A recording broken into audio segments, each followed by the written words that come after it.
क्या यूके उपनिवेशी शाप में है?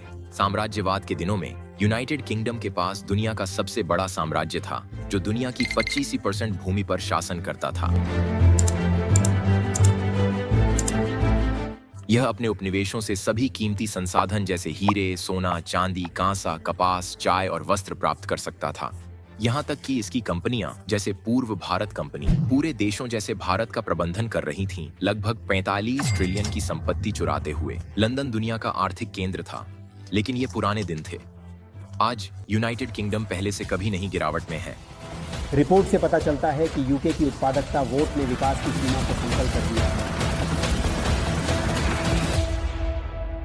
यदि इसे संयुक्त राज्य अमेरिका के 50 राज्यों के साथ तुलना की जाए तो यह गरीबी में दूसरे स्थान पर होगा, केवल मिसिसिपी के बाद।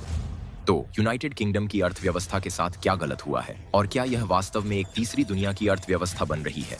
क्या यह उपनिवेशों की तरह है जिन पर उसने शासन किया? यूनाइटेड किंगडम दुनिया के सबसे बड़े उपनिवेशों में से एक है।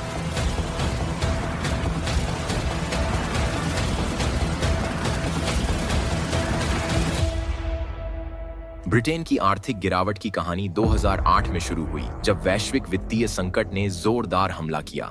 कई यूरोपीय देशों के विपरीत यूके विशेष रूप से वित्तीय क्षेत्र पर भारी निर्भरता के कारण कमजोर था, जो इसकी अर्थव्यवस्था का एक महत्वपूर्ण हिस्सा था। और चूंकि वित्तीय क्षेत्र संयुक्त राज्य अमेरिका और बाकी दुनिया के साथ गहराई से जुड़ा हुआ था, आर्थिक पतन को यूके तक पहुंचने में समय नहीं लगा। 2007 में वित्तीय सेवाओं के उद्योग ने यूके के जीडीपी का लगभग 9% योगदान दिया और 1.1 मिलियन से अधिक लोगों को रोजगार दिया, वित्तीय सेवाओं के प्राधिकरण के अनुसार। हालांकि वित्तीय संकट ने इस क्षेत्र की जोखिम भरे सब प्राइम बंधक पर अत्यधिक निर्भरता को उजागर किया। लेहमन ब्रदर्स जैसे प्रमुख अमेरिकी संस्थानों का पतन वैश्विक बाजारों में हलचल पैदा कर गया और यूके सबसे अधिक प्रभावित देशों में से एक था। कई ब्रिटिश बैंकों, जिनमें northern rock, HBOS, royal bank of Scotland शामिल हैं, को गंभीर तरलता संकट का सामना करना पड़ा। नॉर्दर्न रॉक ने 150 वर्षों में यूके का पहला बैंक रन अनुभव किया।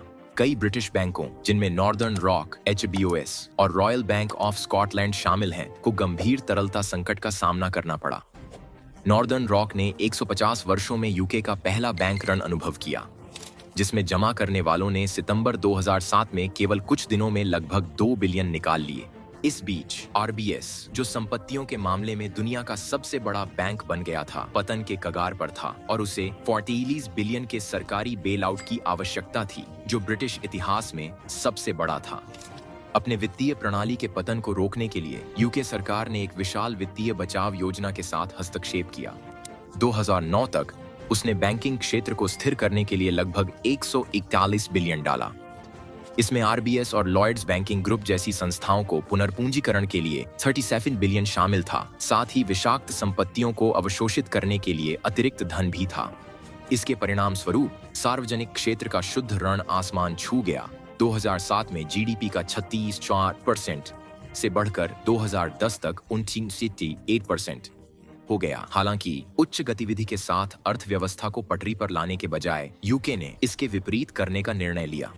संयुक्त राज्य अमेरिका की तुलना में, जिसने अपनी पुनर्प्राप्ति को बढ़ावा देने के लिए आक्रामक वित्तीय प्रोत्साहन उपाय लागू किए, यूके सरकार ने एक कठोरता योजना चुनी। 2010 में नवनिर्वाचित कंजर्वेटिव सरकार, जिसका नेतृत्व प्रधानमंत्री डेविड कैमरन कर रहे थे, ने बजट घाटे को कम करने के लिए गहरे खर्च में कटौती की एक श्रृंखला शुरू की, जो लगभग 10% जीडीपी तक पहुंच गया था। इन कठोरता उपायों ने प्रमुख क्षेत्रों में सार्वजनिक खर्च को कम कर दिया, जिससे आय में ठहराव और निवेश में कमी आई।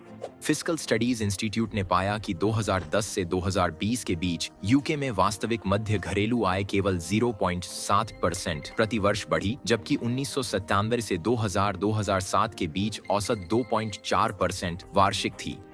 2024 तक औसत ब्रिटिश परिवार आय के मामले में नॉर्वे के परिवारों से 20% और अमेरिकी परिवारों से 16% पीछे रह गया था। कठोरता के कटौती का सबसे अधिक दर्दनाक अनुभव सार्वजनिक सेवाओं में हुआ, विशेष रूप से राष्ट्रीय स्वास्थ्य सेवा में। अंडरफंडिंग के वर्षों ने NHS को बढ़ती मांग के साथ बनाए रखने में संघर्ष किया। 2023 तक लगभग 7.7 मिलियन लोग, जो कि 7 में से 1 ब्रिटिश नागरिक हैं, चिकित्सा उपचार के लिए प्रतीक्षा सूची में थे। ब्रिटिश मेडिकल एसोसिएशन BMA के अनुसार कठोरता का प्रभाव यहीं नहीं रुका। लॉ सोसाइटी ने क्राउन कोर्ट में 65,000 मामलों का बैकलॉग रिपोर्ट किया।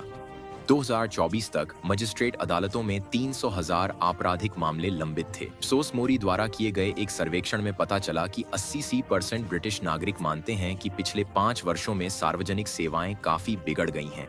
कठोरता के दीर्घकालिक परिणामों ने सार्वजनिक संस्थानों में विश्वास को कमजोर कर दिया है, क्योंकि नागरिक स्वास्थ्य देखभाल, शिक्षा और न्याय में घटते मानकों को देख रहे हैं। हालांकि कुछ दिलचस्प हुआ। व्यापक आर्थिक गिरावट के बावजूद लंदन एक आर्थिक शक्ति बना हुआ है। 2022 में राजधानी ने यूके के जीडीपी में 672 बिलियन का योगदान दिया। यदि यह एक स्वतंत्र राज्य होता तो लंदन वैश्विक स्तर पर 22वीं सबसे बड़ी अर्थव्यवस्था के रूप में स्थान पाता, जो अर्जेंटीना और स्वीडन जैसे देशों को पीछे छोड़ देता। हालांकि लंदन की समृद्धि पूरे यूके में नहीं देखी जाती। सेंट्रल फॉर सिटीज के शोध से पता चलता है कि लंदन और दक्षिण पूर्व यूके के कुल जीडीपी का लगभग 50% हिस्सा बनाते हैं, जबकि उनकी जनसंख्या केवल 34% है। इससे अर्थशास्त्रियों द्वारा दो गति अर्थव्यवस्था के रूप में वर्णित स्थिति उत्पन्न हुई है। जहां लंदन फलता फूलता है, वहीं देश के बाकी हिस्से पीछे रह जाते हैं। लंदन के बाहर के क्षेत्र जैसे कि उत्तर पूर्व और पश्चिम मिडलैंड्स G7 देशों में सबसे कम उत्पादकता दरों में से कुछ का सामना कर रहे हैं, जो राष्ट्रीय औसत से 25% कम है। इसके अलावा यूके की वित्तीय सेवाओं पर अत्यधिक निर्भरता ने इसके औद्योगिक आधार की कीमत पर आई है, जिसमें विनिर्माण का जीडीपी में योगदान 1990 में 1600% से घटकर आज केवल 8% रह गया है। पिछले 2 दशकों में विनिर्माण उत्पादन में 30% की गिरावट आई है, जो विनिर्माण प्रौद्योगिकियों संघ के अनुसार है। यहाँ एक याद दिलाने वाला संदेश है कि कृपया वीडियो को लाइक और शेयर करें और हमारे चैनल को सब्सक्राइब करें, ताकि आप अफ्रीका की भू राजनीति, अर्थव्यवस्था और बदलते परिदृश्य पर और वीडियो देख सकें। चलिए अब आगे बढ़ते हैं। जैसे कि यह पर्याप्त नहीं था, यूके ने यूरोपीय संघ छोड़ने का निर्णय लिया, जिसे कई लोग आत्मप्रवृत्त घाव मानते हैं। जब 2016 के ब्रेक्सिट जनमत संग्रह ने आर्थिक संप्रभुता का वादा किया, तो कई लोगों ने विश्वास किया कि यह विकास के एक नए युग की शुरुआत करेगा। वास्तव में इसने मामलों को और खराब कर दिया। बैंक ऑफ इंग्लैंड ने रिपोर्ट किया कि वोट के बाद के वर्षों में 2016 से 2021 के बीच विदेशी प्रत्यक्ष निवेश में 25% की गिरावट आई। इस तेज गिरावट का कारण अंतरराष्ट्रीय कंपनियों के बीच यूरोपीय संघ के एकल बाजार तक पहुंच खोने के डर थे, जो पहले यूके के निर्यात का लगभग 83% था। लंदन का वित्तीय क्षेत्र, जो कभी वैश्विक नेता था, को सबसे कठिन झटके में से एक का सामना करना पड़ा। अर्नस्ट एंड यंग के एक अध्ययन के अनुसार 440 से अधिक वित्तीय फर्मों ने अपनी गतिविधियों के कुछ हिस्सों को फ्रैंकफर्ट, डबलिन और पेरिस जैसे यूरोपीय संघ के शहरों में स्थानांतरित किया, जिससे अनुमानित 1.4 ट्रिलियन की संपत्ति यूके से बाहर चली गई। यह पलायन केवल उच्च भुगतान वाली नौकरियों को नहीं निकाला, बल्कि लंदन की यूरोप के वित्तीय केंद्र के रूप में प्रतिष्ठा को भी नुकसान पहुंचाया। वित्त के अलावा ब्रेक्सिट के प्रभावों ने व्यापक अर्थव्यवस्था में भी हलचल मचाई। आपूर्ति श्रृंखलाएं बाधित हो गईं, व्यवसायों के लिए लागत बढ़ गई और नए व्यापार बाधाओं ने निर्यात को प्रभावित किया। जब यूके इन समस्याओं को संभालने की कोशिश कर रहा था, तब इसे एक और संकट कोविड-19 महामारी का सामना करना पड़ा, जिसने अर्थव्यवस्था को संकट में डाल दिया। सरकार ने आपातकालीन उपायों के लिए अतिरिक्त 280 बिलियन उधार लेकर प्रतिक्रिया दी। राष्ट्रीय ऑडिट कार्यालय के अनुसार इस विशाल वित्तीय हस्तक्षेप ने फर्लो स्कीमों, व्यवसाय अनुदानों और सामाजिक लाभों का समर्थन किया।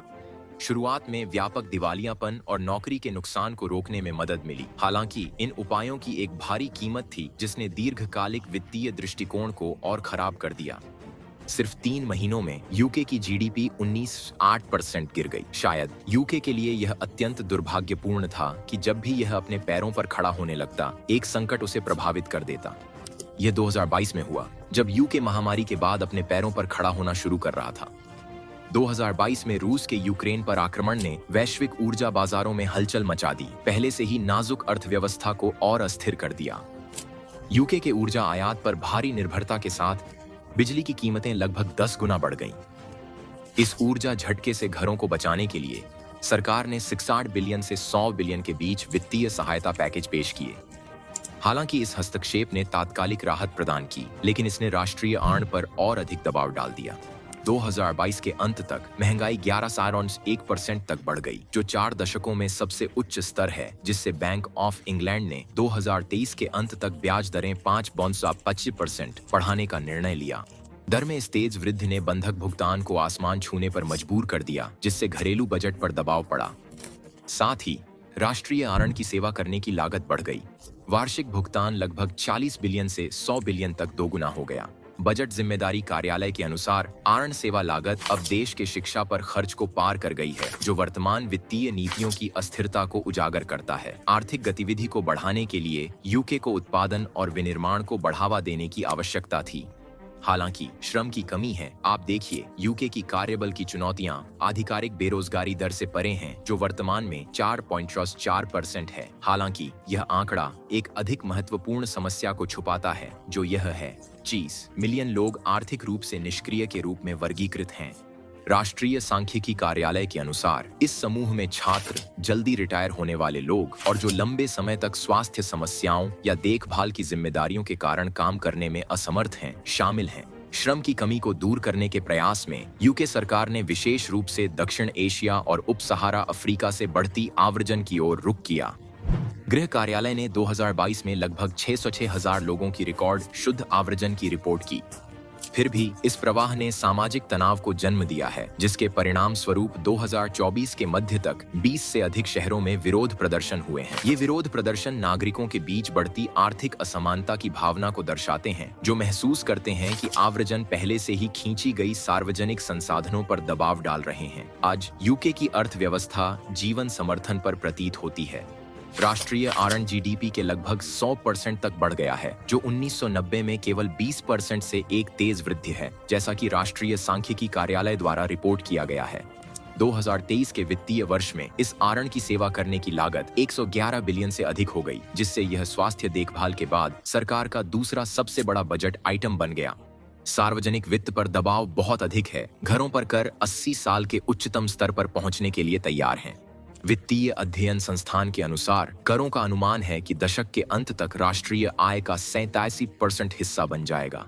उच्च करों का बोझ, स्थिर वेतन और बढ़ती महंगाई के साथ कई ब्रिटिश नागरिकों के लिए जीवन यापन के संकट का कारण बना है।